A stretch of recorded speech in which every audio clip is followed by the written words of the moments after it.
اور پھر ایک بات اور بتا دوں، دو چیزیں ایسی ہیں جن میں جراثیم نہیں رہتے، غور سے سنیے گا، دو چیزیں ایسی ہیں جن میں جراثیم نہیں رہتے، ایک مٹی کا برتن اور ایک مسواک۔ مٹی کا برتن جراثیم کو فلٹر کرتا رہتا ہے اور جراثیم کو باہر خود پھینکتا رہتا ہے، اور اندر اپنے آپ کے اپنے پانی کو خود منرل واٹر بناتا رہتا ہے۔ وہ گھڑا ہے، وہ مٹکا ہے، وہ گلاس ہے، وہ سراہی ہے، وہ پیالہ ہے۔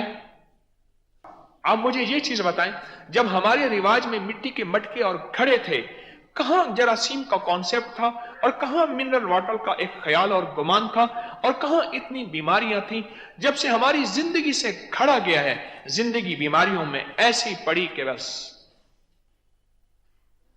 دو چیزیں ایسی ہیں جن میں جراثیم، ایک مسواک ہے جو جراثیم کو جذب کر کے خود ظاہر کرتا رہتا ہے، خود ختم کرتا رہتا ہے۔ مسواک یہ سارے کے سارے بیکٹیریا اور جراثیم کو خود کھاتا رہتا ہے، ورنہ وہ جراثیم ہمیں کھا جاتے ہیں، یہ کھا جاتا ہے۔